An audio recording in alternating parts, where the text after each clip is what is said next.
The Subcommittee on Higher Education and Workforce Development will come to order. I know the quorum is present. Without objections, the chair was authorized to call a recess at any time. Artificial intelligence isn't coming in some distant future. It's a tool that businesses are already using every single day. Data shows that nearly half of the occupations could use AI as at least a quarter of their task. That means jobs are evolving in real time. At the same time, research finds that 44% of workers' core skills will change within the next 5 years because of the technology advances. That presents enormous opportunities, but also only if we prepare for it. America's economy's strength depends on whether our workforce is ready to compete and lead into the new era. So the question is simple. Are we preparing our workers to succeed or letting them fall behind? The Workforce Innovation and Opportunity Act is a foundation of our nation's workforce development system. It provides funding for job training, work-based learning, classroom instructions, and support for our adults and youth. But our economy only looks very different than it did when WAIL was first reauthorized in 2014. We have to ask whether the system we built more than a decade ago is equipped for the economy we have today. Employers are hiring, but nearly 7 million positions remain unfilled. The problem isn't lack of opportunity. It's a mismatch of skills. More important, businesses are recognizing that demonstrated ability and real-world competencies matter as much, or if not more, than traditional four-year degrees that leave learners straddled and behind in sometimes unrecoverable debt. That's why employee-led training matters. When businesses have direct involvement in designing training programs, we get better outcomes.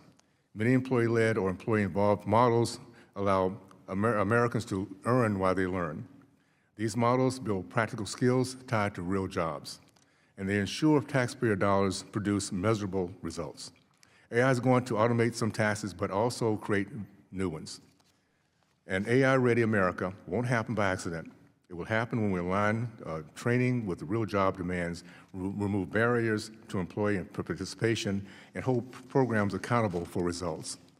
Our responsibility is clear. Prepare Americans not just for the jobs of yesterday, but opportunities for tomorrow. And with that, I'd like to yield to the ranking member.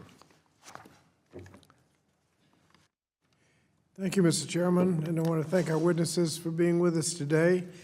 A strong workforce development system can provide our workers with the skills they need to succeed, helping employers find the required talent and positioning our nation for future economic growth. But we know we've not been investing in our current system for quite some time, and as a result, significant gaps persist. The Workforce Innovation and Opportunity Act, or WIOA, was a landmark step forward when it was enacted in 2014. It was bipartisan success that sought to streamline the complex web of workforce programs and improve accountability for our workforce systems. However, today, many workers and job seekers are struggling in an increasingly unaffordable economy. Many Americans are looking to further develop their skills and seek new opportunities, and our workforce system must ensure that every worker, even those without a bachelor's degree, can access good-paying jobs and gain the skills required to thrive in today's economy. Last Congress, our committee worked in a bipartisan manner to address the gaps in our workforce development system and successfully led and then eventually reached a bipartisan, bicameral agreement entitled the Stronger Workforce for America Act. This monumental agreement updated WIOA to increase skills development, strengthen the connection between employers and the workforce system, and put more Americans on a path to success. It included more important policy victories for both sides of the aisle, including skill-based hiring measures, youth apprenticeship grants, and individual training accounts. It included several of priorities initiated by the chairman, gentleman from Utah, including a pilot program for 5 states to innovate with flexible funds, which was modeled after his state's workforce system, the creation of new credential repositories in every state, and increased access to accountability for the Job Corps. A Stronger Workforce for America Act was testament on how Congress could put political differences aside to stand up for working Americans. It is a rare achievement when Representative Fox and Senator Sanders are fighting for the same legislation. Unfortunately, when this legislation was on the cusp of being signed into law, Speaker Johnson abruptly removed it from a end-of-year must-pass funding bill after Elon Musk and his allies launched a social media campaign and torpedoed it. We're now over a year into the 119th Congress, and we have failed to bring the bill back up for consideration in its original form. Instead of cementing a win for our workforce and the American people, regrettably, all signs point to committee Republicans now going to needless extremes and in a partisan direction when it comes to reauthorizing WIOA, abandoning this bipartisan legislation with potential to go as far as prioritizing President Trump's attempts to dismantle the Department of Education by moving adult education programs from the Department of Education to the Department of Labor. This would be a big mistake, and we're fortunate to have an expert witness today, Mr. Barton, who's administered WIOA programs during his time at the Department of Labor. He can speak with authority on why it would be a big mistake to move adult education to the Department of Labor, and we should listen to him. The good news is that it's not too late for committee Republicans to avoid this mistake.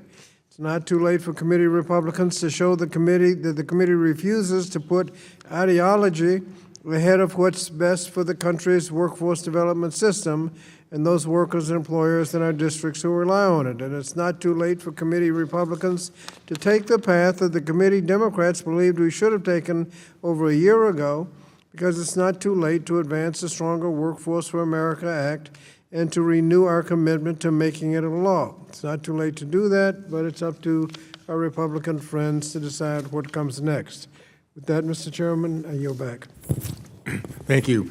Pursuant to Committee Rule 8C, all members who wish to insert written statements into the record may do so by submitting them to the committee clerk electronically by Microsoft Word format by 5 p.m. 14 days after this hearing, and without objections, the hearing record will remain open 14 days to allow statements and other materials noted during the hearing to be submitted for the official hearing record. I now turn our attention to an introduction of our 4 distinguished witnesses. Our first witness is Mr. Tim House, the Executive Vice President and Chief Operating Officer at the Wireless Infrastructure Association from Arlington, Virginia. A second witness is Dr. Scott Ralls, the President of Wake Technical Community College from Raleigh, North Carolina. Our third witness is Mr. Brent Parton, okay, the President of CareerWise from Washington, D.C. Thank you so much. And our fourth witness is Mary Kate Moreland Ryan, the Managing Director of Talent and Organization for Transformation Americas at Essentia from St. Louis, Missouri. I want to thank the witnesses for being here today and look forward to your testimony. Pursuant to community rules, I would ask that each of you limit your oral presentation to a 3-minute summary of your written statement. As committee members have questions for you, the clock will count down from 3 minutes. However, pursuant to Committee Rule 8D and the committee practice, we will not cut off your testimony until you reach your 5-minute mark. I would also like to remind the witnesses to be aware of the responsibility to provide accurate information to the subcommittee. I will first recognize Mr. House for your testimony. Chairman Owens, Chairman Wahlberg, Ranking Member Scott, and members of the subcommittee, thank you for convening this important hearing on employer-led training. I'm honored to represent the Wireless Infrastructure Association, whose members build, own, and operate the infrastructure powering America's wireless networks. Beyond advocacy at the state and federal levels, WIA is proud to serve as the national sponsor of the Telecommunications Industry Registered Apprenticeship Program and is recognized by the Department of Labor as the sole industry intermediary for telecommunications. Our mission is to ensure a skilled workforce for this industry and to improve safety and quality of work. We appreciate this opportunity to share our insights. To put it simply, the telecommunications industry faces a shortage of qualified workers. In addition to ongoing maintenance and network improvements, we are implementing Congress's $42 billion broadband investment to close the digital divide.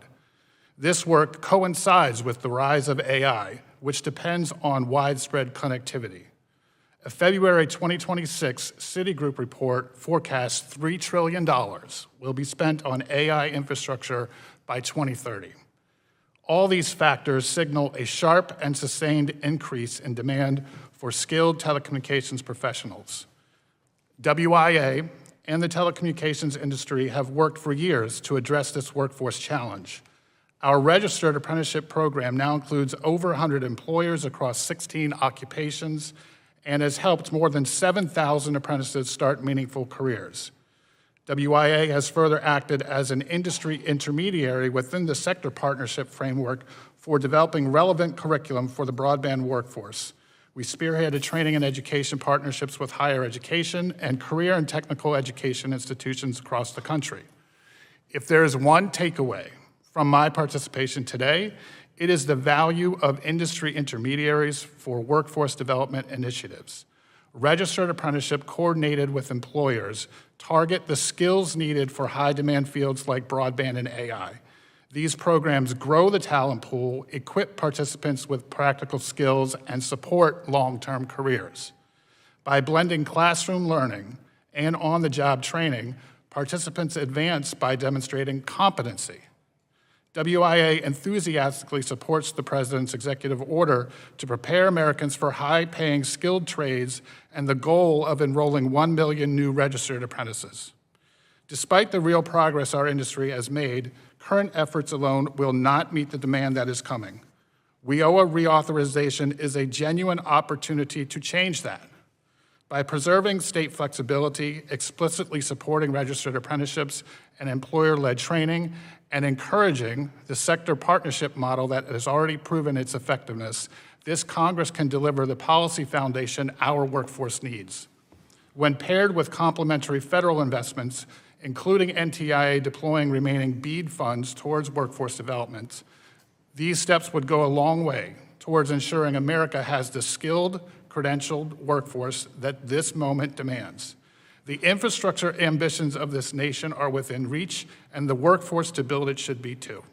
Finally, as we continue this dialogue today, let's focus on the people and the communities who benefit from these opportunities or who lose out if action is delayed. We share a common goal. Let's work together to achieve it. Thank you, and I look forward to your questions. Thank you. And I'd like to recognize Dr. Ralls for your testimony. Thank you.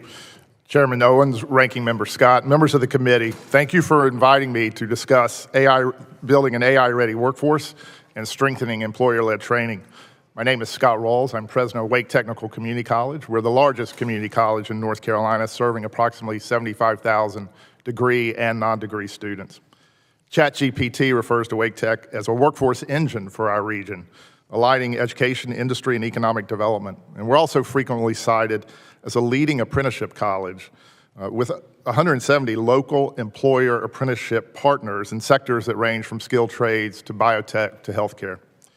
I often say in our home county that Wake County runs on Wake Tech because of the reach of our technical programs. And in the past few years, we've seen record student interest in our skilled trades programs, reversing prior periods when we experienced student interest gaps. That renewed interest, I don't believe, is accidental. Artificial intelligence is contributing to the rebound in student interest in skilled trades, raising questions for some students about returns from traditional higher ed pathways. It's also increasing demands for programs in energy-related fields such as electrical systems and HVAC. Now, Wake Tech is responding by expanding our capacity in these high-demand programs. We're proud to serve as the lead college in a North Carolina pilot of a recently announced national initiative called Careers Electric, funded by the Siemens Foundation to expand the pipeline of skilled electricians. Efforts like these are strengthened by WIOA and other federal workforce frameworks that reinforce employer-aligned training. And continued alignment between the federal workforce policy and employer demand will remain essential as AI reshapes the labor market. At Wake Tech, our approach to AI education is not to confine it to a single program. Instead, we intentionally integrate, or as we say, thread AI across disciplines to strengthen student competitiveness across every field. And that integration is already starting to occur at scale. This semester, more than 4,600 Wake Tech students are enrolled in courses across 33 academic disciplines that are taught by faculty who are actively incorporating AI into instruction, and these include programs such as automotive systems and heating and air conditioning. To support this integration, we've made AI literacy a priority for both students and faculty. And beyond classroom integration, we're also formalizing AI competency in ways to make it more visible to employers. We're building models to support workforce readiness that will offer AI digital badges where students can earn alongside their academic credentials. And these badges will be able to apply AI literacy that can be included on transcripts and professional portfolios. And our commitment to AI extends beyond the classroom. We're also applying AI to improve student support. At Wake Tech, we have sector-based care teams, a model that aligns success coaches, advisors, and career coaches around specific career fields. And that model has led to record retention rates at our college. And we're now implementing AI agents within these teams to scale support and allow staff to focus more deeply on personal engagement. I think these efforts will position Wake Tech to continue to support one of the nation's most dynamic technology hubs. Cybersecurity is our largest academic program at Wake Tech, and our biotech programs support a leading biopharma manufacturing cluster. To sustain that leadership, our students must remain competitive in their knowledge and application of artificial intelligence. And that means preparing them to use AI as a powerful tool and not a crutch. At Wake Tech, we're developing what we say is AI-enabled critical thinkers, people who can apply technology responsibly across industries. Community colleges, I often say, are through colleges. Students come through us to reach their desired destinations, ultimately employment destinations. And for institutions like Wake Tech, that responsibility means meeting employer skill targets with precision. The future workforce will require fluency in artificial intelligence across occupations, from skilled trades to advanced technology fields. And our role at Wake Tech is to ensure that students are prepared to meet that future with both technical excellence and informed judgment. Thank you, and I look forward to your questions. Thank you. I'd like to recognize Mr. Parton for your rest of your testimony. Thank you, Chairman Owens, Ranking Member Scott, members of the subcommittee. Appreciate you inviting me to testify today. I'm Brent Parton. I'm the president of CareerWise USA. We're the nation's leading youth apprenticeship intermediary. We connect employers, high schools, colleges, and workforce systems in over 15 states to expand registered apprenticeship opportunities for young Americans. Employer-led training is core to our DNA. CareerWise was founded about 10 years ago by business leader Noel Ginsberg, inspired by the Swiss system where industry doesn't just advise on workforce development, it leads. Today, we partner with hundreds of employers and school districts across the country, from manufacturers in Colorado to global organizations like Accenture that I'm joined here by today, serving nearly over 2,600 young people, building skills and occupations across industries. Our apprentices have earned over $37 million while still in school, and the 93% are employed in their field or post-secondary education. The average apprentice in America is 29 years old. That's too late. Apprenticeship is not just a job, it's a foundation for a career. It's not an alternative to college, it's an affordable complement that allows young people to earn while they learn. And for employers, it's not charity, it's how you build a generation of talent. The question before this committee is not whether apprenticeship for young Americans works. The question is it the right bet in the AI age? And can we scale it? Entry-level jobs are not disappearing in this country, but they are changing, and they always have. In the AI age, more learning will happen at work, and more work will demand continuous learning. I believe industry has to play a bigger role at every level in sharing the responsibility for building the next generation of our workforce. The role of policy is to support scale, and this is where the work of this committee comes in. We need a system that prepares young people to compete, keep workers connected to their jobs while they upskill and adapt to changing technologies, and importantly, the workforce system must give career changers a real shot to change without surrendering their livelihoods. These are the critical tasks of our workforce system, and I come to you today as a practitioner to offer a quick set of thoughts about how we can put industry-led training at the center of workforce reauthorization. First, let's focus on building sector infrastructure. We cannot scale employer-led training one employer at a time. We need intermediaries. We need industry associations. We need large employer partners that come to the table with their colleagues. The building trades have done this for generations. We have to emulate that, and I have seen real promise in a Stronger Workforce for America Act to focus on sector partnerships and critical skills industry funds. Second, as we pursue employer-led training, keep the focus on results. The goal of employer-led training and on-the-job training is to ensure public dollars go towards training and advancement of a career, not subsidizing low-wage work. Registered apprenticeship is the gold standard of employer-led training for a reason.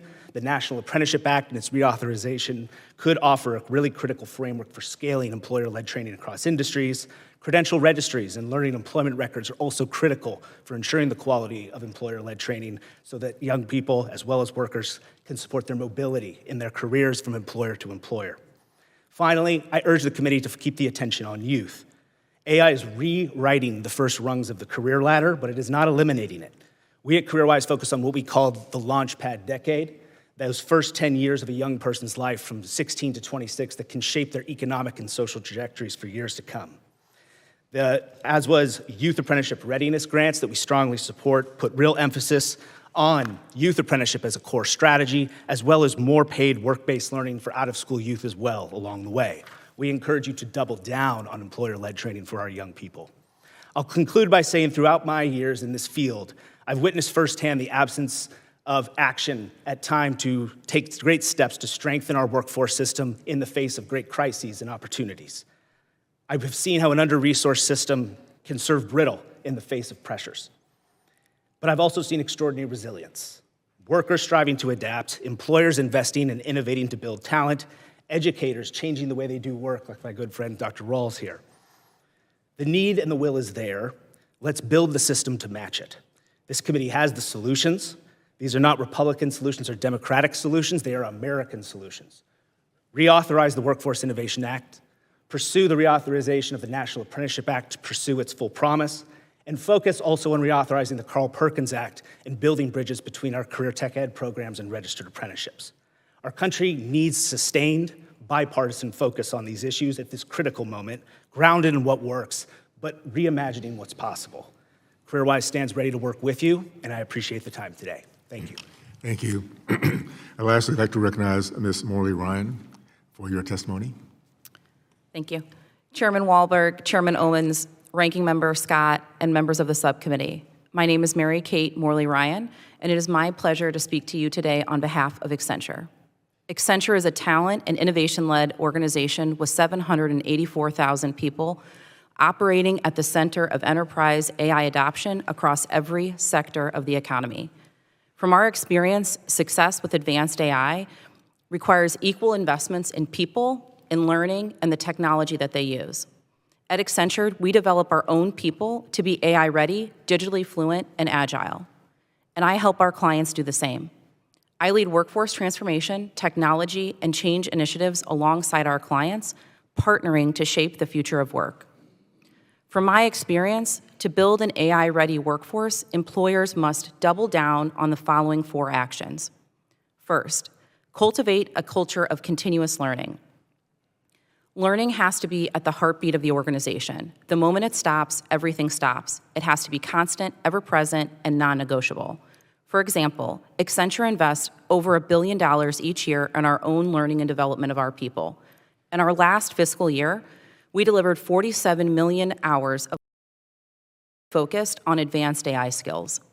To date, we have equipped over 560,000 people with Gen AI fundamentals in our organization, and over 315,000 with agentic AI fundamentals.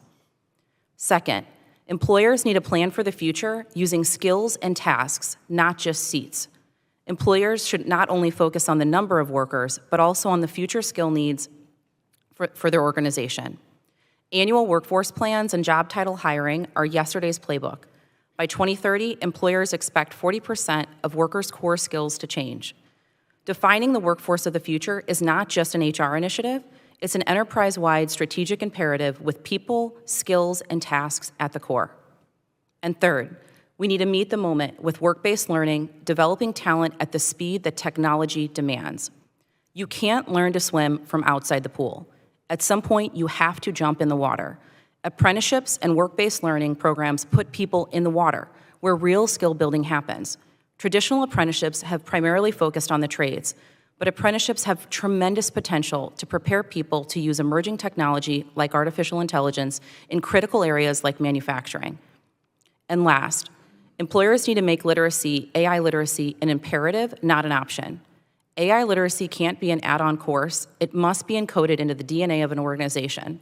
When it's built into how people learn and grow, it sticks together. AI and data skills should be treated as foundational for employers and government alike, rather than standalone programs for only IT professionals. Companies need to do this for their entire workforce, and the government needs to provide support at scale. The most effective policy actions are those that align workforce policy and employer demand. They accelerate access to training and create agency for workers to continuously build their skills. Modernizing the Workforce Innovation and Opportunity Act would help improve employer-led training, streamline access to training funds, and improve coordination between state workforce agencies and employers.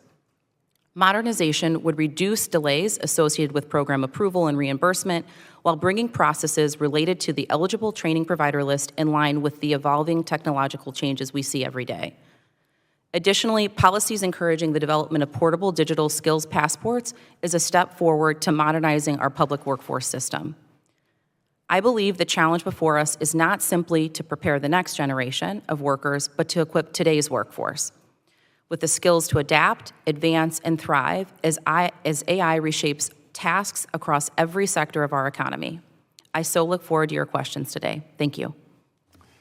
Thank you. Under Committee Rule 9, we will now question the witnesses under 5-minute rule. I will recognize myself for 5 minutes. Mr. House, in your view, what happens to the American competitiveness if we fail to modernize our workforce system for AI-enabled infrastructure? Chairman Owens, to put it simply, we will miss out on a historic opportunity. As I mentioned in my testimony, there are unprecedented investments in deploying AI infrastructure and broadband infrastructure that are happening right now. But those investments cannot move forward without the American workforce needed to build that infrastructure. In the context of national security and U.S. competitiveness, we're on the cusp of moving from digital AI to physical AI. And that will be manifested in robots and humanoids. So we cannot afford to have the American workforce be a bottleneck towards that progress.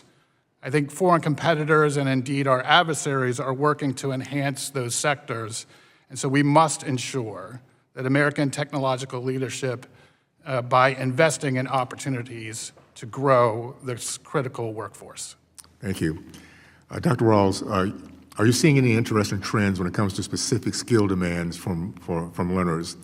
How influential do you believe AI might be in shifting learner demand for those skills over others? Absolutely. One of the trends we're seeing this year, as I noted in the past 2 years, is a renewed interest in technical education, technician programs, skilled trade programs. For years, we had what I sometimes refer to as an interest gap. We had the employment, we had the programs. Too often, we didn't have enough students. Now we're seeing waiting lists that we've never seen before. So I think students are seeing opportunity there, and part of that opportunity is driven by AI. It raises the level of all skills in technicians and the demand in areas because we're going to need more power and more electricity. That's certainly one area.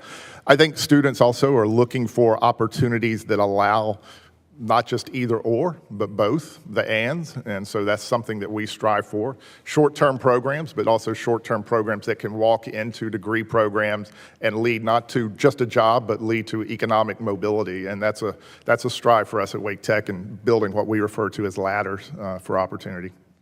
Thank you. Ms. Morley Rand, Accenture has been involved with digital skills passport space as a way to strengthen portability and accountability.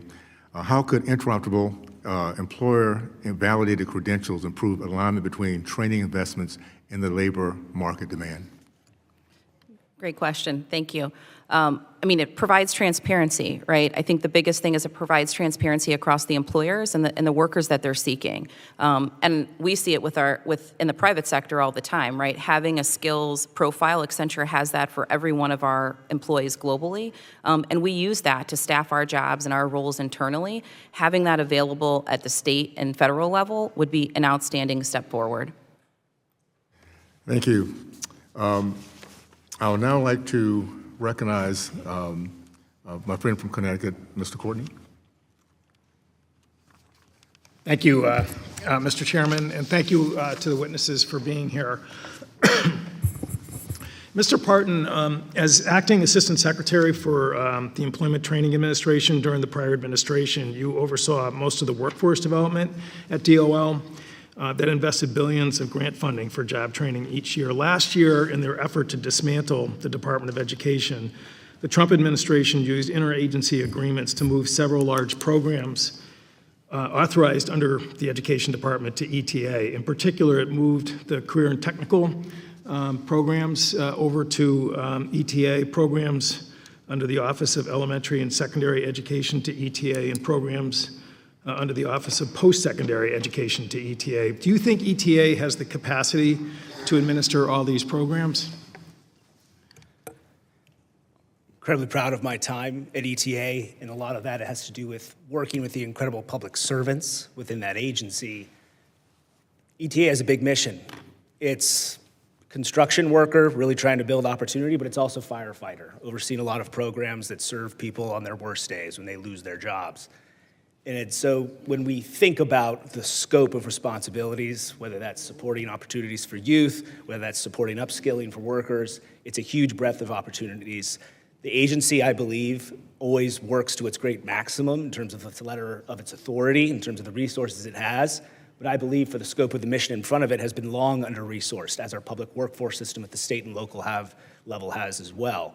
When I consider in the relationship between the scope of what ETA has to conduct on its core mission in relation to also what partners. We work incredibly close with our partners, the Department of Education, on Title II, on career tech ed, trying to forge better relationships between apprenticeship and career tech ed systems. The federal government has great expertise across the board. ETA's capacity is strained in its current mission. I'm concerned about its ability to really have the capacity to meet the moment in the AI age as is in relation to a broadened portfolio of responsibility. I continue to have that concern. Well, thank you. I mean, and this is sort of consistent with all the testimony today. There is such an incredible consensus out there about the fact that we need to create career pathways, whether it's through tech schools that are, again, administered by the Office of Career and Technical Education, or comprehensive high schools who, again, take advantage of Perkins Grants programs. I have a ton of them in my district. We have a huge surge of shipbuilding employment growth at the Groton shipyard, and it's amazing. I mean, we're now dozens of regular comprehensive high schools that have set up welding labs using Perkins money that's there. But I will tell you, the notion that they're going to be sort of subject to the Department of Labor as opposed to the Department of Education, it does not compute, with the faculty or just the way, the program has been run. And again, to weakening career and technical education by, again, diluting it in an agency that's already overstrained, as you point out, it really is taking this country in and again, it's not just manufacturing, it's healthcare, it's so many other occupations, which this should be career and technical education's moment. And fooling around with, taking them out of the Department of Education, as I said, is just, totally crosswise to, again, what we're hearing today from the witnesses. In addition to, what I just described, we also have actual apprenticeship programs starting at the high school level. Through a youth manufacturing pipeline initiative that's there. We have a pending Apprenticeship Act reauthorization bill. The Fitzgerald Act has not been reauthorized, honestly, since 1937. And again, that opens another opportunity to connect people to the higher skill level, even when they're getting their secondary school degree. Maybe you could talk about whether, that fits within the parameters of your experience at the Department of Labor and the Fitzgerald Act. One of the most exciting parts, and thank you for that question, of the past 10 years of workforce development has been the renaissance in apprenticeship. And that has been a bipartisan, consistent focus, and I commend the administration's focus on 1 million registered apprentices as well. The National Apprenticeship Act bringing to the board the reauthorization of that is critical because it's catching up with the field that's rapidly expanding and growing. It's an opportunity to take a look at the investments that Congress has made, bipartisan investments in the expansion of apprenticeship, making sure that the system is not operating in a silo, the connections between the Workforce Innovation Opportunity Act, career and technical education. Reauthorizing the National Apprenticeship Act has the opportunity to clarify those connections, because at the end of the day, apprenticeship is an earn and learn proven model that we need to see across our systems, with our community colleges, partnerships with our workforce boards, our high schools, and I think the National Apprenticeship Act, reauthorizing it, sets the standard for what good is, but at the same time opens up a lot of possibilities to expand apprenticeship to more occupations and reach a lot more people in our country. Great, thank you. I yield back.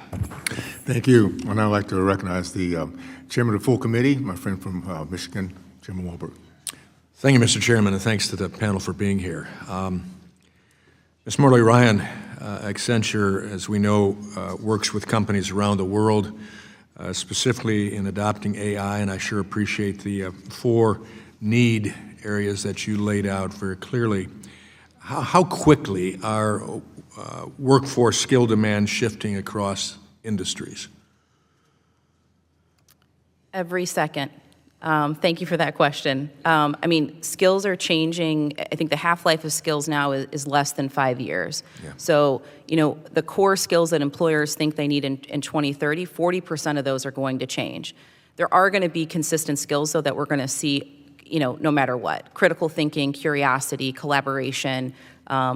Those are what I would call like the human-led sort of skills that are not going to change, that we're going to continue to need enduring. And these have to start early, don't they?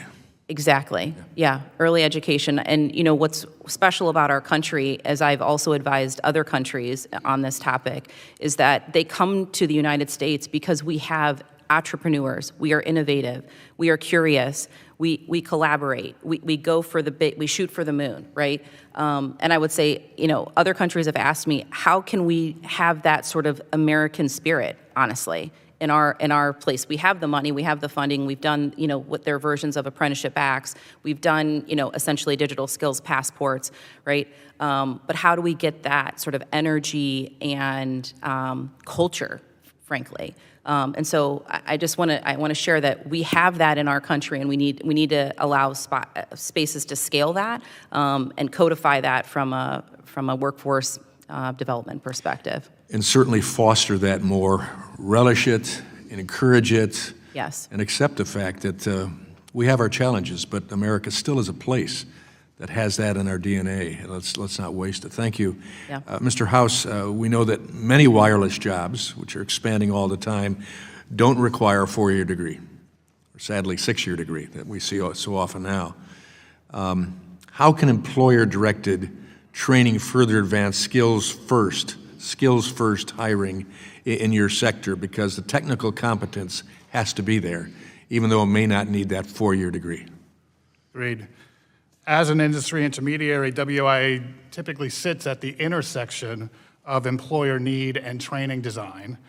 We don't develop curriculum in a vacuum. We work with employers, convene them, and identify exactly what skills, competencies, and safety standards are required for each occupation before we enter into writing a single course. That means that curriculum is demand-driven from the outset. When the industry changes, we know first. You move from 4G to 5G, and the methods of deployment change, the skills required change as well, and the curriculum associated with that changes. And so that intelligence flows directly into how we design and update our training content and keep it current with real-world requirements. And the result of this is industry-validated credentials that carry weight. And so this is the foundation of skills-first hiring in our sector. The credential becomes reliable, portable, and a sign of competence that a degree may not satisfy. Apprenticeship is one important delivery mechanism for that curriculum, which is structured on the job learning and ensures that workers don't just learn the theory, but also demonstrate competency in the field where it counts. Yeah, I appreciate that. Moving next door to you, Dr. Ralls, the community college education, as time has come, it's never gone. It's always been here, and you have the ability to be fast and loose on your feet, as it were, especially in career and technical education. WIOA needs to be reauthorized. We need to make sure that a program that's a good idea has become a little bit fragmented, et cetera, forcing employers to jump through hoops at times and different rules that sometimes don't make sense.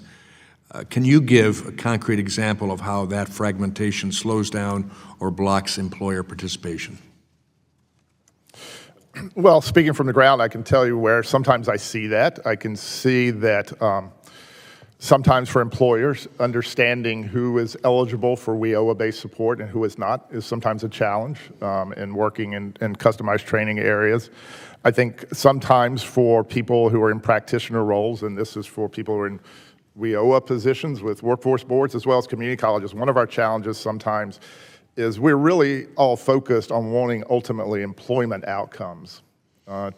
Too often I find that it is challenging for us to easily get those employment outcomes long-term, looking at not just getting a job, but in what field, moving up. And I think those are areas for all of us that having greater access to that type of data would be important for all of us in the workforce field. Okay. Well, thank you. My time has expired. I yield back. Thank you. I'd like to now recognize my friend from California, Mr. DeSalio. Thank you, Mr. Chairman. I want to thank you and all of the witnesses for being here. Such a overwhelming, wonderful mix of emotions, the opportunities, but also the apprehension in this. I represent a district in the East Bay, the San Francisco Bay Area. It's the fifth wealthiest in the district. The southern end of it has a lot of H-1B tech workers.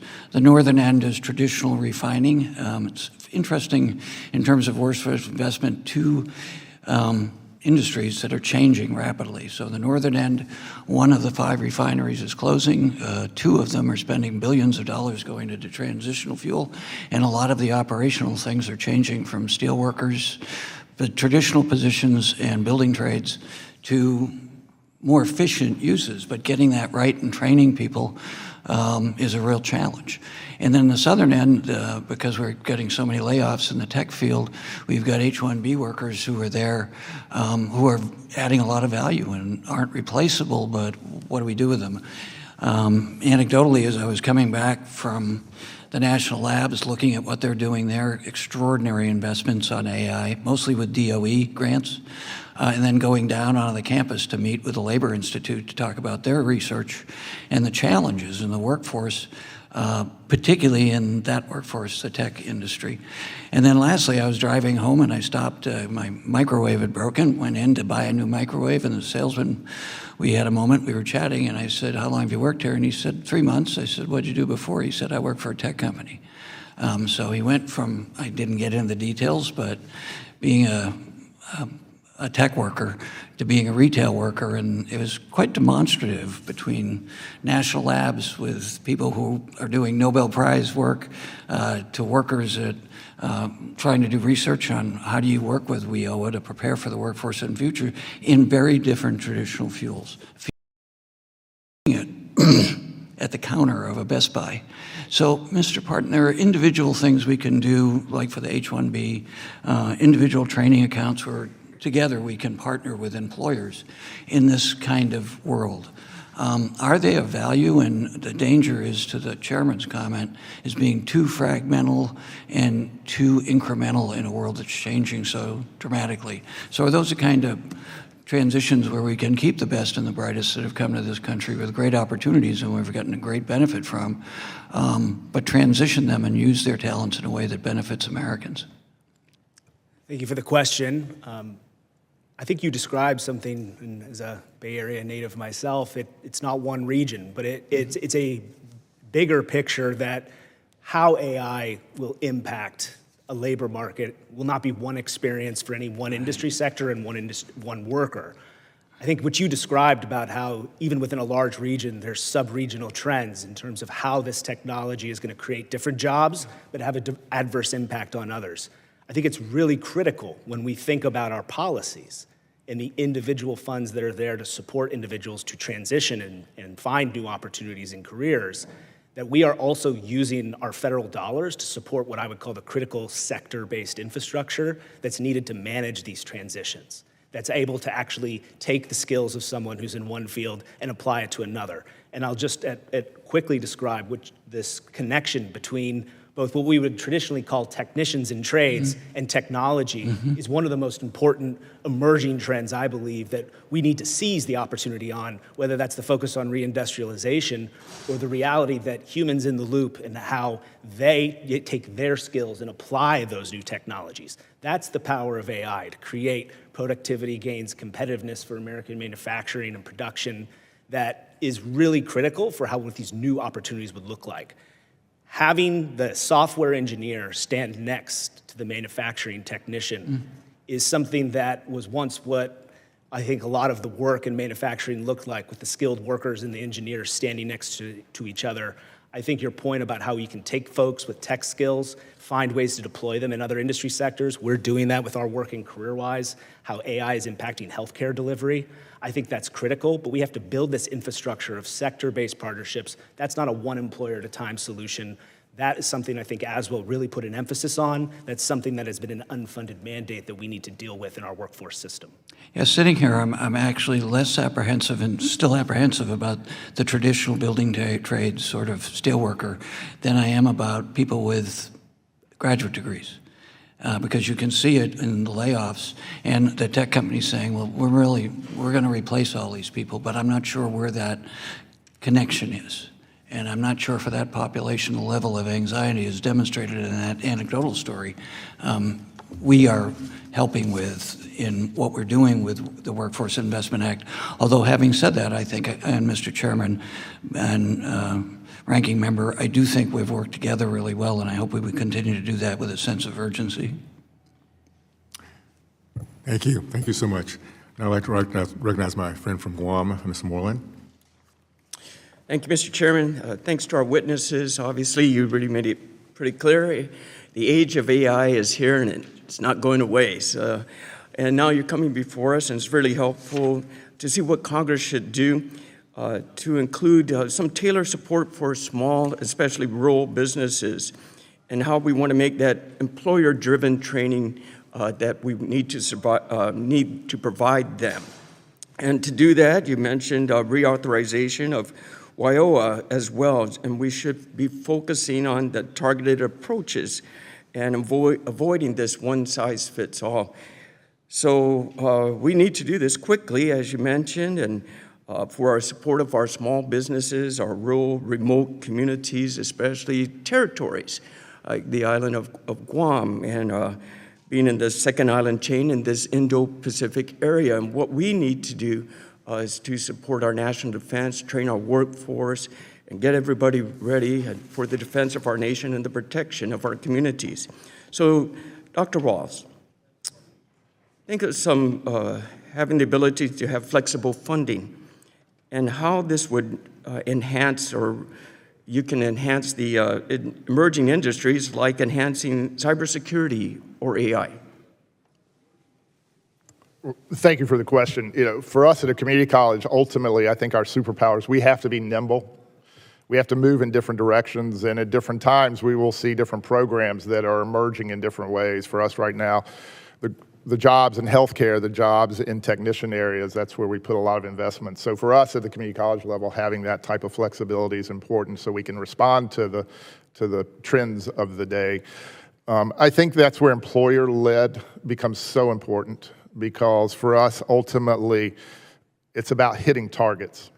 And for us, it cannot be targets that we're imagining. They have to be realistic targets, because if we imagine them for our students, we're not providing a service to them. So that's why I think, the flexibility for us to be nimble, but also the ability and using our employers, which are the destinations for our students, as the targets for what we're trying to hit is so important. And I think that's where, that part of it with WIOA is very important. Thank you. And continuing on with that, so how could Congress better reform WIOA to allow community colleges to fully leverage these programs to support their workforce innovation? I would say a couple of things. I think at the state level, there are funds which the state can pull out for specific innovation. Sometimes at the local level, it can be a little more challenging, I believe, because they are following particular performance metrics, and nothing wrong with that. That's to make sure we're being responsible and accountable. But sometimes when you have to hit particular metrics and targets, you do what you've always known. You don't do things that are new and different. And we're living in a world where more of thinking outside the box is a little more required. So I think having that form of flexibility at the local level. I also think, the role for community colleges is going to be important. In WIOA legislation, community colleges are eligible training providers. I actually think we're more than that. I think we're the backbone of the American workforce development system. And so I think, particularly speaking out to the role that community colleges play in working with the WIOA system would be an important way of making sure that we're able to respond to the needs that our country needs in workforce development right now. Thank you. And Ms. Morley Ryan, we know our current law was not written to address AI. And so what are the most significant administrative barriers employers face when attempting to use these workforce funds? And what do we need to do to create more modern WIOA and operate it at a speed of AI? Thank you for that question. I think it's modernizing the ETPL, the training provider list, making that, what I would say more frequently updated, including AI as a priority from a learning perspective, actually scaling and investing more in the programs that we know already work, because we do have work and learn program, or learn and earn programs that we know already work. Instead of doing more small pilots, we need to invest in the things that and make it easier to invest in those things that work. And I think also, looking at more performance-based funding to scale. So, yeah, thank you for that question. Thank you. Mr. House, just give you a little bit of time just to elaborate more on the apprenticeship role for our new and emerging sectors, please. Sure. Thank you for the question, Congressman.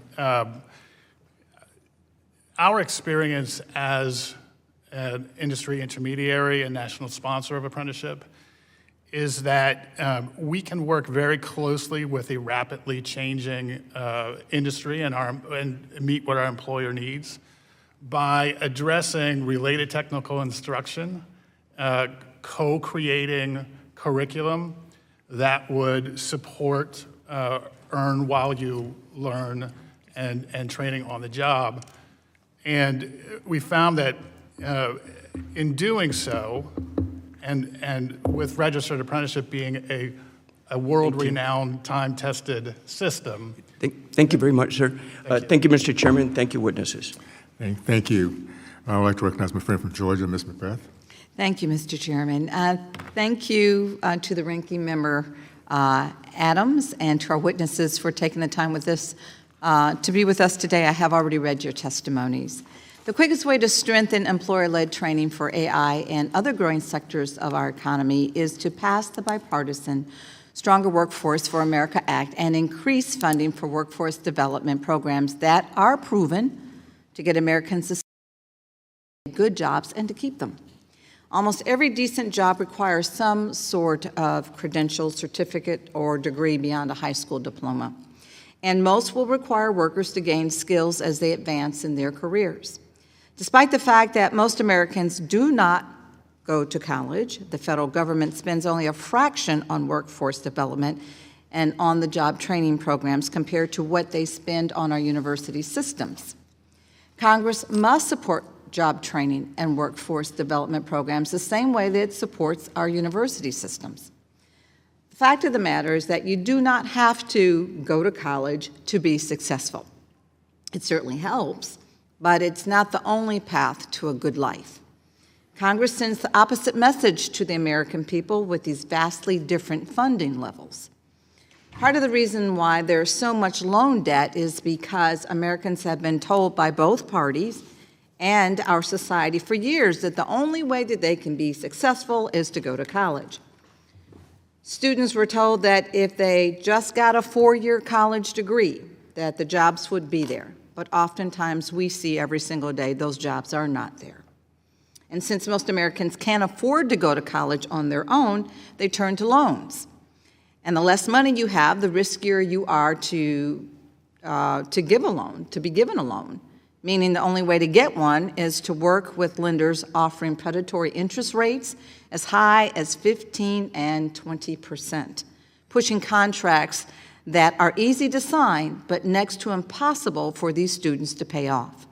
The system is rigged against the very people that it's supposed to be helping, those who don't have the money to get the skills necessary to move into a higher income level.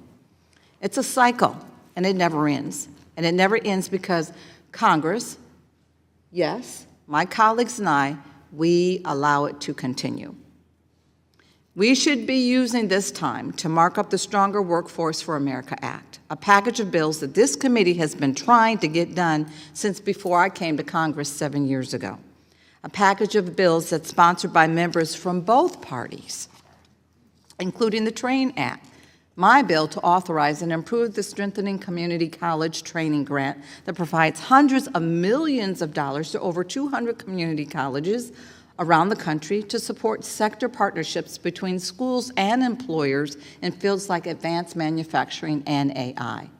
DOL recently announced that they'll be accepting applications for the 6th round of funding until May 20th later this year, which I would like to submit digitally for the record.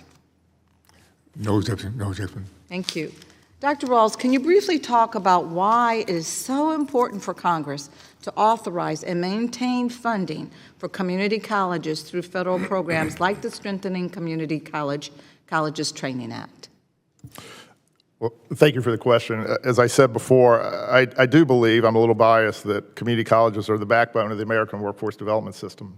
I think we're unique in that we work between what has traditionally been a job training box and a workforce development and education, and we're uniquely capable of bridging because people don't want just jobs, they want careers.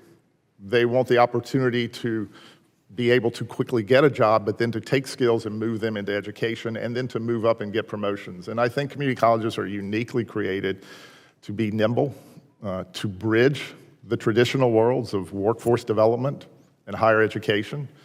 And I believe that we are the answer to many of the workforce challenges that America faces right now, and we're also the access points. We take great pride at Wake Tech that, some colleges take pride in how few students they take. We take great pride in that we take the top 100% of students. And our ability to inclusively support people in this time of transition, I think community colleges are uniquely prepared to do. And thank you. I agree with you as well. This is a great program that's supported by both parties, and this is just only one example. There's so much that we could be doing together. But instead of really doing it, we've been in hearing after hearing discussing solutions that are ready to go right this second, but are pushed aside in favor of partisan bills that have no real chance of ever getting 60 votes in the Senate and being signed into law. Well, thank you so much, and I yield. Thank you. I'd like to recognize my friend from Wisconsin, Mr. McLaughlin. Thank you. First of all, just a comment on the last thing. I've been here for 11 years, and I think the whole time I've been here, the party that's been leading the charge for what I'll call a skills-based education, and what I guess what you refer to as community college in Wisconsin, we refer to as technical college, has largely been a Republican thing. And I think the guidance counselors who encourage children to get some general degree, four-year degree, are almost uniformly liberal Democrats. So it's not, I don't think it's both parties responsible for this, but there's no question we'd be better off with more people in technical college and less than four-year. Now, Mr. House, general question. We often hear that workforce programs are slow and compliance heavy. From your members' perspective, what makes federal training programs difficult to navigate? Congressman, thank you for the question. Too many disconnected programs to sort through. The federal workforce development system is not one system, but dozens of separate programs targeting different population sectors and localities. Heavy compliance and reporting requirements. Employers consistently cite the administrative burden of federal programs, particularly documentation, performance tracking, and reporting as a deterrent. I think our role as an intermediary is particularly helpful with those kinds of challenges. Constant regulatory changes also create uncertainty. Federal workforce rules can shift dramatically between administrations, and that creates unpredictability and uncertainty for employers. Okay. In general, do you feel, insofar as we're going to put more money at the technical colleges in the country, it'd be better off coming from the state government without so many burdensome regulations than coming from the federal government? Generally, yes. Okay. Shifting gears a bit, you mentioned that the Wireless Infrastructure Association is recognized as a sponsor of the National Sponsor of Registered Apprenticeships by the Department of Labor. Can you talk about that program and how it works under WIOA? Sure.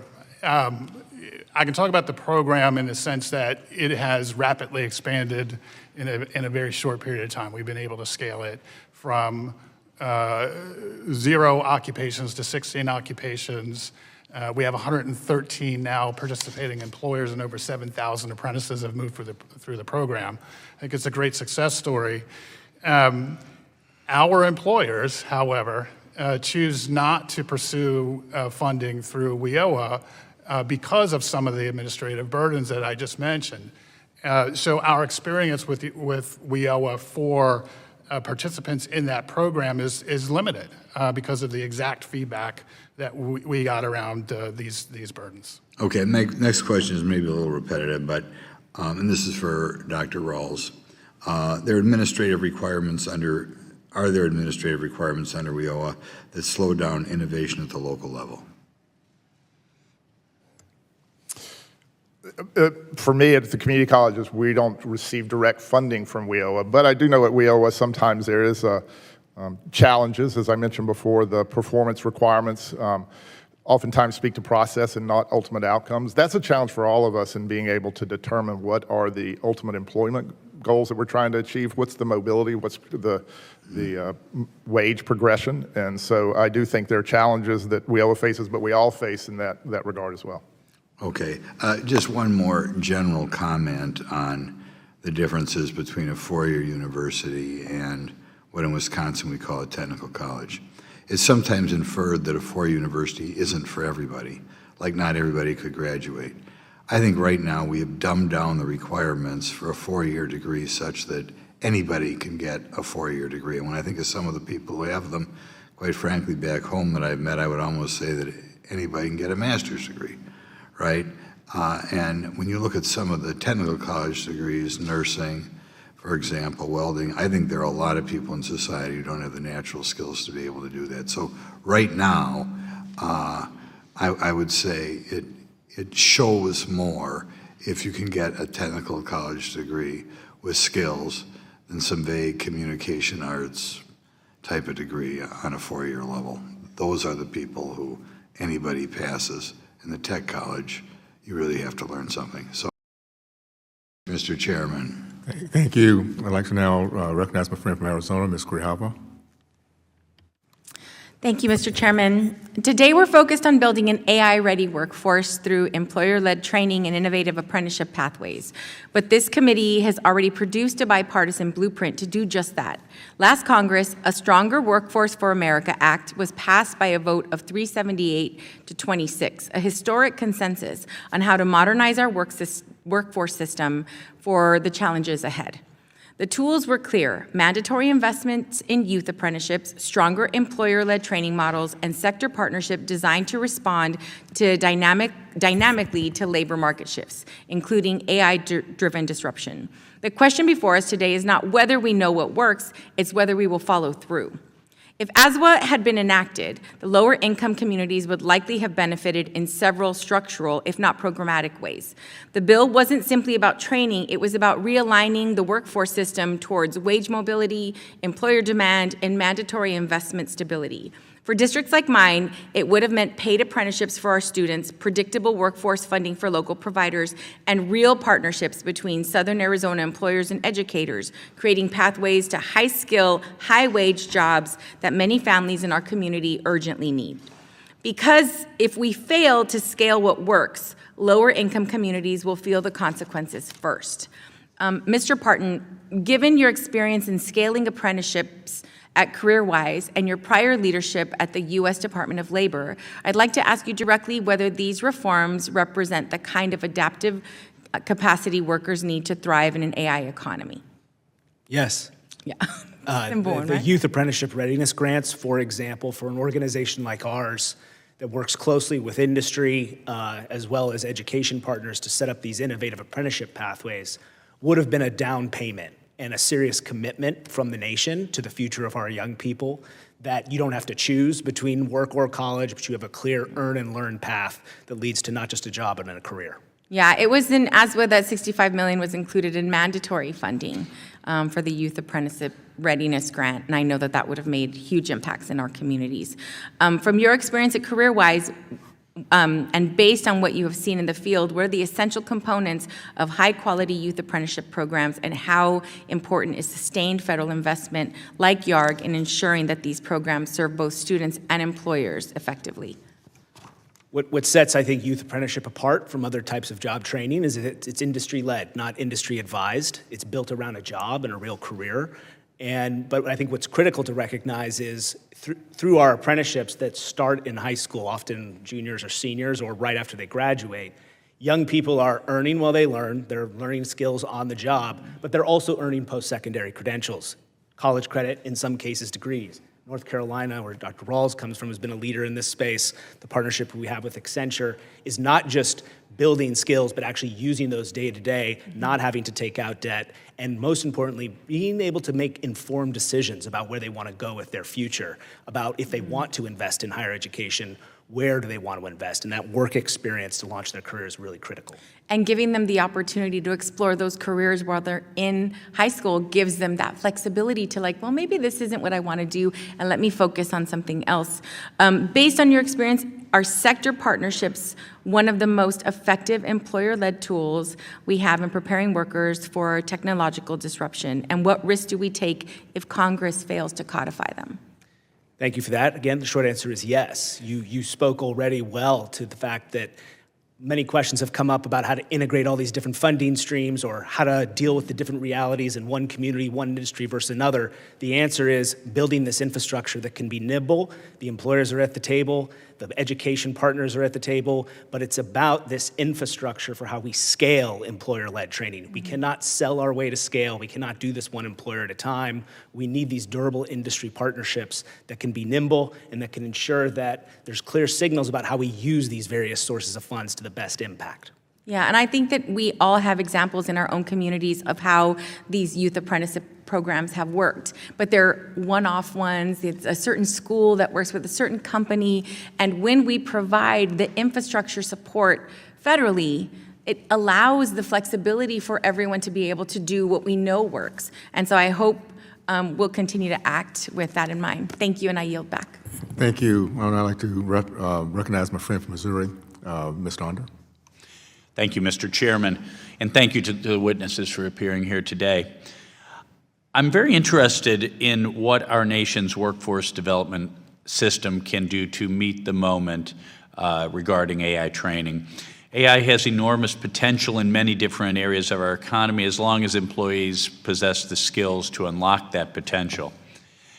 In our market economy, businesses need to be up to date with consumer trends and technological advantages. They cannot be afraid to embrace innovation to remain competitive.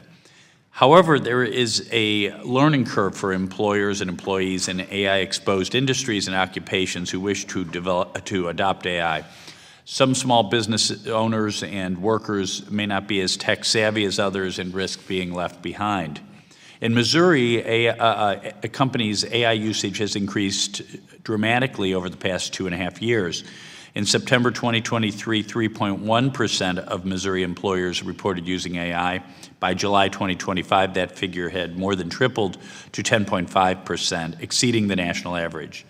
With this growth comes increased demand for trained, highly skilled workers to deploy AI.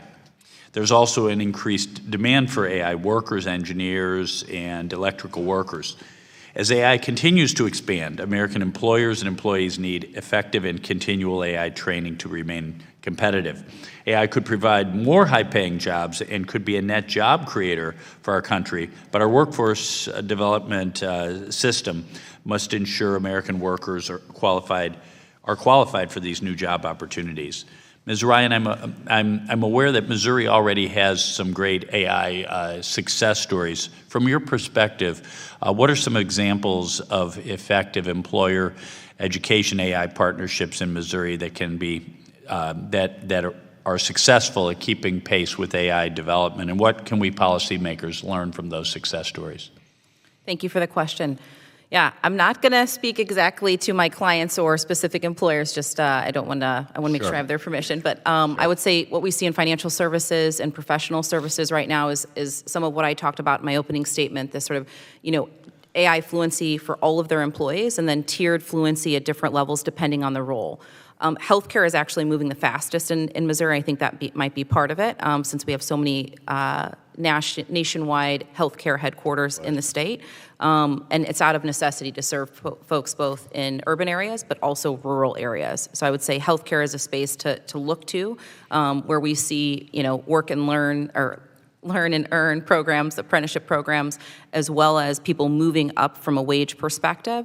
And then finally manufacturing. We're seeing a lot actually in your district as well, right? Where folks are getting much more hands-on, right? They're leveraging the community colleges, they're leveraging technical colleges at a scale that is absolutely needed to provide the AI infrastructure we need in the state and in the country. Oh, that's great. And Ms. Ryan, as you know, this committee is pursuing WIOA reauthorization. My congressional district includes many rural communities. Yep. And I believe any WIOA authorization cannot overlook workforce trends in rural Missouri. How are rural Missouri communities faring compared to metropolitan areas when it comes to workforce access and training capacity? It's a great question. I'm not fully equipped to answer it, but I will share what I'm aware of. I think, there's always an opportunity to provide more, what I would say, these apprenticeship opportunities, right? The registered apprenticeship programs, especially in the rural areas. And I know that we're building some infrastructure actually in your district, and maybe in partnership with Tim House's organization. But, we need those earn and learn programs to build those skills in rural areas where we are going to have this infrastructure. Yep. If we don't have those programs, we actually won't have the talent to build the infrastructure we need for our country. Well, thank you. Mr. House, I have 40 seconds left, if you'd care to comment. No, I would just echo what she said. It's critically important for us to continue to build these programs and attract new entrants to have the success that we need in building infrastructure. Great. Thank you. I yield back. Thank you. I would like to recognize my friend from Florida, Mr. Fine. Well, thank you, Mr. Chairman. A long time ago, I was in the software business. I retired, it'll be 12 years ago next month, and it's extraordinary to see how much that industry has changed. I've never missed it, but I see it in my children, who are now taking advantage of tools that 12 years ago, where that frankly, AI might have been able to do for me without us having to do it. And I see both the upside and the risks of it. But one of the biggest risks is that the technology outstrips our employees' ability to leverage it usefully. So I've got a few questions. Mr. House, technology in your sector can evolve every 12 to 24 months, and I may be being generous in giving it that long of a time. I think the adoption of AI has been the fastest technology adoption ever in history when you look at how long it took for a quarter or half of the population to adopt it. Can a system that's built on multi-year planning cycles realistically keep pace with that kind of change? No. No, okay. So what do we do about it? Well, I want to qualify that. It's not without major adaptation at this point. I think traditional multi-year planning cycles already lag behind the speed of AI. New models come out every month now. So virtualization, edge computing, and broadband deployment requirements are also rapidly changing. My view is that there are a few changes that could be meaningful. One is to shift from a plan execute model to a plan adapt and then iterate model so that you can move through curriculum development in a much tighter cycle. Build workforce pipelines that update continuously. With shortages in telecom, broadband, and AI integrated networks, it means that the system has to expand registered apprenticeships, micro-credentials, and ongoing upskilling. And then we have to modernize, as Brent has mentioned, the infrastructure planning to account for AI-driven transformation. Okay. So I already worried, even 12 years ago, back when I worked for a living, about the government's ability to adapt to market conditions. I thought I was moving pretty quick, and the government couldn't keep up. And now, under AI, we're worried about companies being able to keep up, let alone the government, which has never been known for its rapidity and its skill set. So one of the ways that we adapt is by having the workforce to do it, which is what we're talking about. So, Ms. Morley-Ryan, my question is going to be for you. Other countries seem to be aggressively investing in their AI talent pipelines. From a global competitiveness standpoint, how are we doing? And how urgent is workforce modernization for maintaining U.S. leadership? It's urgent. It needs to be now. I'll just give a corollary to what we know is going on in the UK, where they've just set a target of skilling 10 million workers with AI skills by 2030, which is a third of their workforce. And that includes all of their government employees as well. We need to have those types of bold goals and collaboration across parties to drive towards something of that nature. So let me flip it around on you. What happens if we don't do it? Let's say, it'll all be fine. What do you, actually, I have to tell people things are fine even when they're not. It's my last name. But what happens if we don't take it seriously? If we don't take it seriously, we're going to see what we saw in manufacturing, and I forget the year, I was trying to pull it up, where we had a significant drop-off in the workforce, right? Where we had highly skilled manufacturing workers who could not get jobs. I think it was, I'm trying to find the facts, but I think it's 17%. AI will have a much bigger impact than 17% of our workforce. So you're saying our choice is we can either lead or we can lag. There's not a middle ground. We can either maintain our leadership or we can end up with an industry that gets hollowed out, Yes. as we saw happen with so many of them in our past. Absolutely. Employers will go where the talent is. So I would say our clients are actively asking us, where can I find cybersecurity talent, AI talent, folks that can work with large language models, build those alongside whether it's manufacturing or other functional areas of their business. And they are desperate to build that talent and retain it. And I just simply close by saying this. We have seen the risks to our economy of letting our manufacturing sector be hollowed out, being reliant on countries that may not like us very much. I would argue that the risk of AI and technology being hollowed out in the United States, that risk is even worse. It's why we need to take it seriously, and I appreciate what all of you are doing to advance that today. Mr. Chairman, I yield back. Thank you. And I'd like to recognize my friend from Virginia, Ranking Member Scott. Thank you, Mr. Chairman. Mr. Parton, we've heard a lot about supporting registered apprenticeships. Can you tell me some of the important aspects of that bill that we should make sure we don't lose?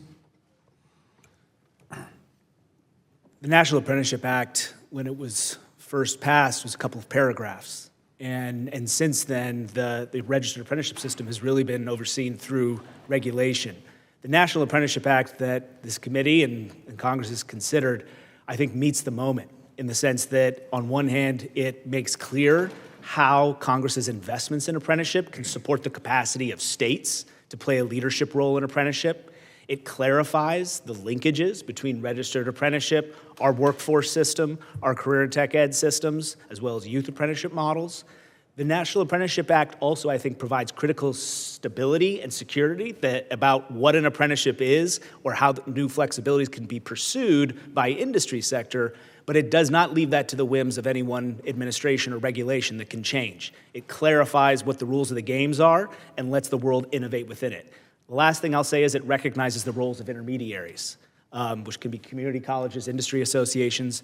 They are really critical, just like our joint training partners, to scaling apprenticeship, and AA does all. Thank you. And you mentioned 29 was too old to start. What are we doing for youth apprenticeships and youth initiatives in WIOA? Well, as was already mentioned, the Youth Apprenticeship Readiness Grant, so I appreciate Ranking Member Scott to bring this up. The Youth Apprenticeship Readiness Grants that were, I think, a critical down payment on that linkage between helping states build out apprenticeship programs that meet the needs of youth. But beyond that, I would also call out how a Stronger Workforce for America Act increases the use of work-based learning, subsidized employment for youth, as part of how we serve young people who are both in and out of school. Both of those things are critical, I think, for how employer-led learning is being embedded into our workforce system. Our colleague from Ohio, Ms. Capter, has insisted that we include sector training as well as individual job training because of the conversion to electric cars. A lot of the skills don't transfer, and we have a whole sector that needs help. Can you say whether that's important, that flexibility is important? It's hugely important. WIOA has long recognized the evidence-based sector partnership model in workforce development. It called for more sector partnerships.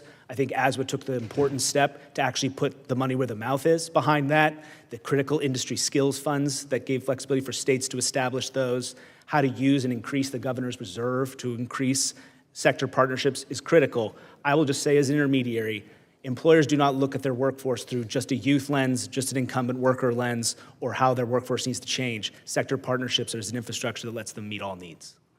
Now, there's some expertise at the Department of Education that you don't have at the Department of Labor. Why does that make it more appropriate to keep adult education at the Department of Labor? Excuse me, Department of Education. On a personal level, it's always good to have friends who are smarter than you in other things, so we can work on something together. But let me even answer that from the lens of an intermediary out there in the field. Our employer partners expect folks that come into their workforce development programs to have some basic skills. It's not about the job training part. It's about, often we're called kind of the durable career-ready skills. It's what us as an intermediary provides, but also basic literacy and numeracy. That's not something employers want to spend a lot of time investing in when they're investing in employer-led training. So I think while it's critically important, the best of adult education and workforce development has always been when they work together. The iBest program in Washington State has long been an evidence-based model, but they are different pursuits because the employers who we work with expect that to be delivered. We need partners out in the ecosystem that know how to do that well. Thank you. Dr. Ralls, I want to thank you for your work in community colleges. You've been in other states other than North Carolina and done an excellent job. Community colleges are good at preparing jobs for the future. AI is going to cost people jobs and create some jobs. What are community colleges doing to prepare people for actual jobs that will be there? Well, thank you, and thank you for your comments. For community colleges, we're successful in our strategies. We go where the jobs are, because as I said before, community colleges are through colleges. Students come through us to get to their destination, ultimately jobs. That's why our being nimble is so important. That's why our being employer-led is so important. But also the way we structure programs, I think, is very important. As we look at the AI moment, we have seen disruptive technologies in our time. This technology will be more disruptive and negatively. And I think what's important is, from a Wake Tech perspective, the way we look at it is, this is too important to be treated as just a program or a silo.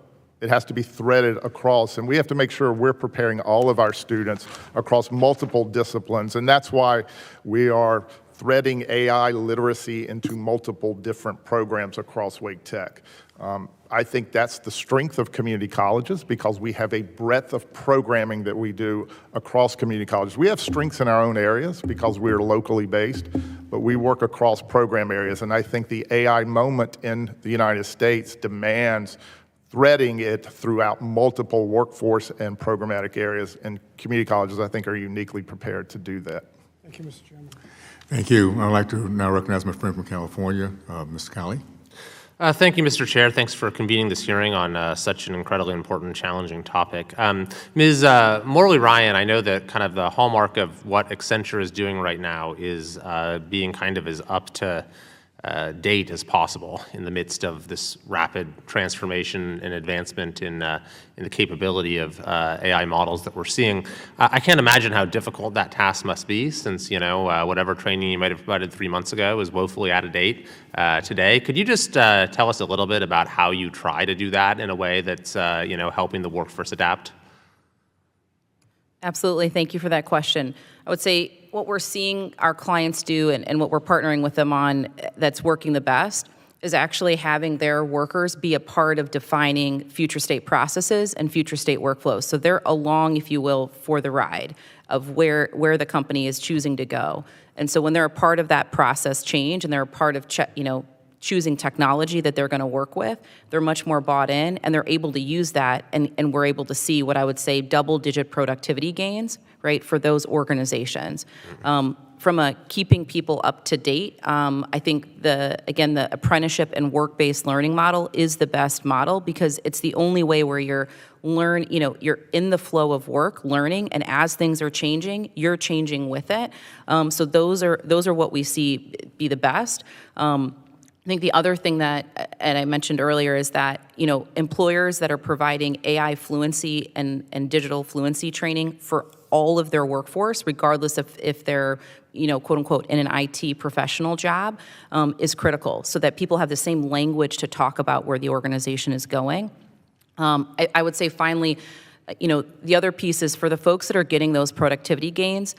The best folks are moving those people into other roles where when they get that capacity from that productivity, they're actually moving those people into higher wage roles and allowing what I would say better customer service, or allowing those people to think more strategically about other problems in the organization. That's what I would say some of our best clients are doing, and that what I'm excited about partnering with them on. Very interesting. What would you say kind of as a broader question for young people today, many of whom are thinking, okay, what is the future of this given profession going to look like? What degree does it make sense to pursue? Is there any good advice that we can give them? Yeah, I will share what I tell my children. 3 of them are behind me. We did not bring the 4-year-old today, but to me, what I think is important is to continue to foster the American curiosity and entrepreneurial spirit, going after complex and hard problems with grit, right, and excitement versus fear, embracing what I would call the uncomfortable part of learning, right, not knowing, which is I think a lot of where we are right now. We don't know, and feeling like, okay, what could we hold on to, or what can we embrace from an uncomfortable perspective, more empirically, if you will, or evidence-based is critical thinking, curiosity, collaboration from a human perspective, critical. I think the other thing is being really grounded and knowing who you are as a person. What are your values? What do you care about? What are your principles? Because it's not human in the loop when it comes to AI, it's human in the lead, right? We are in charge. We need to remember that as we're developing these technologies and deploying them across the world, right? Human in the lead. And so to me, to really have people feel empowered around that, and for our young people like my children, it's again this entrepreneurial spirit, empowerment, ownership, knowing what your principles are, because those principles will be embedded in the technology that you're building, whether you know it or not. And so I think those are important things that I think about when it comes to my own children, and when I think about Accenture's partnerships on youth-based apprenticeships. It's not just about learning how to use certain technologies. It's about the mindset that you go into it when you're learning, or how you're partnering, or how you're listening to people. So that's my perspective. I think that's really well said. I mean, what you're describing, this capacity to to adapt and to lead and to be anchored in core values. Like that should be what education is about, all along, but I think it's of really heightened importance in this moment. And so, on this committee, we deal with education and workforce, but to the extent we can have conversations about how we can make sure those are priorities throughout across the board, I think that'd be a great thing. So thanks for your testimony. I yield back. Thank you so much. Now, I'd like to move to our closing remarks. I'd like to recognize Ranking Member Ms. Scott for his closing remarks. Thank you, Mr. Chairman, and I thank again our witnesses for being with us today. Last Congress, Democrats and Republicans reached an excellent bipartisan, bicameral agreement to strengthen our workforce system to help America's employers and workers. The agreement, entitled the Stronger Workforce for America Act, updated WIOA to increase skills, to strengthen the connection between employers and the workforce system, and put more Americans on a path to success.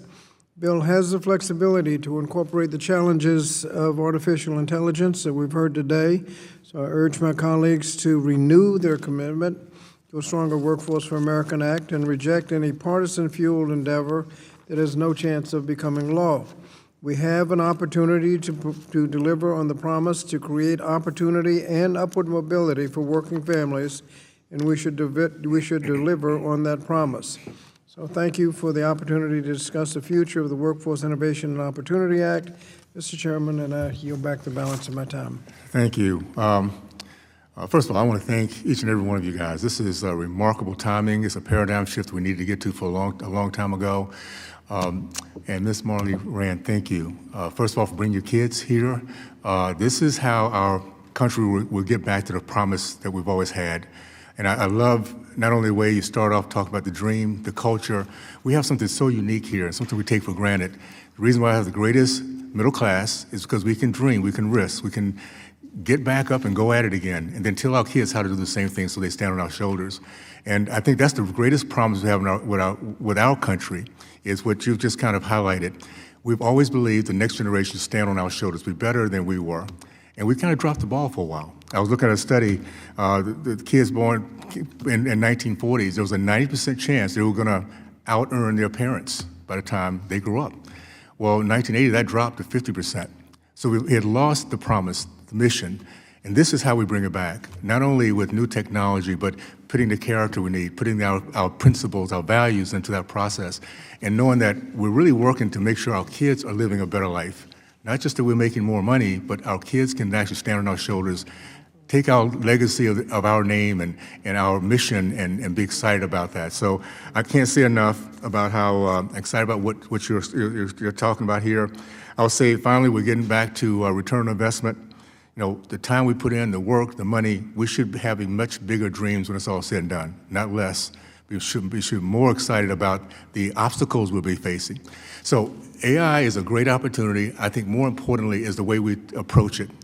We're finally seeing the focus is our kids, not institutions, not processes. It's how can we make sure the next generation moves on. So thank you so much for that. I cannot wait to be part of the answers we need, solutions we need. Can't wait to see down the road what your kids are doing. It's going to be fun to see that for sure. And with that being said, I'd like to thank our witnesses again for taking the time to testify before the subcommittee today. Without objections, there being no further business, the subcommittee stands adjourned.